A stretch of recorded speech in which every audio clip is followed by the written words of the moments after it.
मैं अध्यापक हूँ तो कुतर्क क्या आते हैं कि वो सामने से हमने उन्नति कर ली, हम बाहर जा रहे हैं, समाज में इतना गिरता जा रहा है कि पैसे को ही प्राथमिकता मान ली गई। नहीं तो अब ये बुद्धि भ्रष्ट हो रही है, यूथ की भी हो रही है। हाँ, बूढ़े माता पिता जिनको सुविधा चाहिए, जिनको तुम्हारा प्यार चाहिए, वो घर में सड़ रहे हैं, आनंद ले रहे हो देश विदेश में अपने कर्तव्यों का त्याग करके।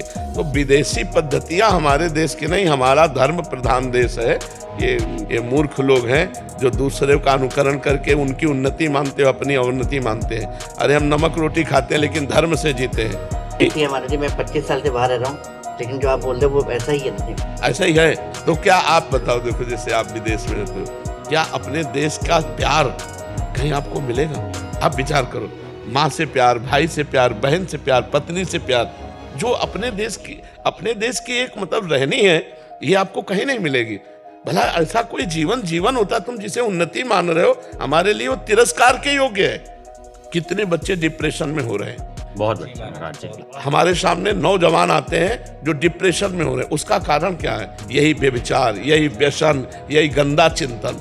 हम गांव में पैदा हुए हैं, 50 गांव में ऐसे जो कुश्ती लड़ने वाले, 50 गांव में स्वस्थ, कभी डिप्रेशन शब्द नहीं सुना, कभी डिवोर्स शब्द नहीं सुना, कभी हार्ट फेल शब्द नहीं सुना।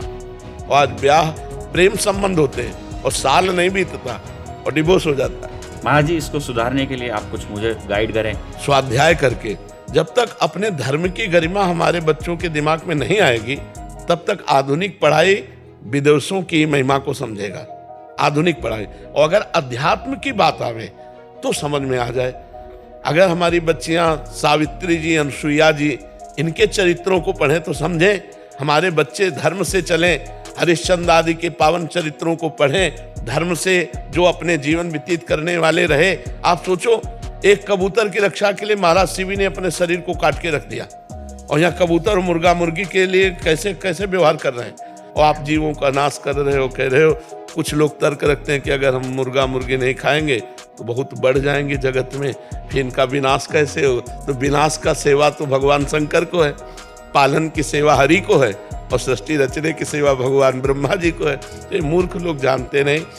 अगर नाम जप करें और 10 मिनट सत्संग को सुने या शास्त्र स्वाध्याय करें तो जरूर बुद्धि परिवर्तित हो जाएगी। ब्रह्मचर्य की कमी के कारण हमारी बुद्धि रजोगुणात्मक होती चली जाती है और वो व्यसनों में उतर जाती है, और व्यसन और ब्रह्मचर्यहीनता ये धर्म रहित कर देते हैं। जो अपने पति को भगवान समझती है वो त्रिकालज्ञ हो जाती है, त्रिकालज्ञ हो जाती है। महाभारत में प्रसंग आया, एक कश्यप नाम के ऋषि थे, वो तपस्या कर रहे थे, तो एक पेड़ में बगुली आके बैठी, ऊपर बीज कर दिया। उन्होंने गुस्सा से देखा, वो भस्म हो गई। उनको लगा हम बड़े सिद्ध हो गए, तो एक घर में भिक्षा मांगने के लिए गए, भिक्षाम दे। तो एक देवी निकली, पतिव्रता थी। उन्होंने कहा महाराज कुछ मिनट ठहरो, अभी मैं आई। और उधर दूसरे दरवाजे से उसके पति आ गए, तो पति की अगवानी की, चरण पखारे, बैठाला, थोड़ा जल पिलाया, फिर कहा भगवान आपके घर में संत आए हुए हैं तो उनको हम भिक्षा दें। उनका अवश्य अवश्य। तो कुछ फल मूल आदि लेकर के गई, तो नाराज हो गए, इतना विलंब कैसे कर दिया?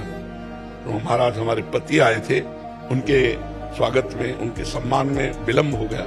उनका तुम मुझे ऐसे वैसे समझते हो क्या कि हम दरवाजे पर इतनी देर से? बोले महाराज गुस्सा मत हो, वो पेड़ की बगुली नहीं है कि तुम ऐसे देखोगे भस्म हो जाएंगे। वो कश्यप जी कांप गए कि ये बात एकांत की हमारे सिवा और कौन जानता है? तो बोले देवी तुम कैसे जान गए? बोले अपने पति की सेवा के प्रभाव से मैं त्रिकालज्ञ हूँ, भूत भविष्य वर्तमान तीनों काल का ज्ञान है।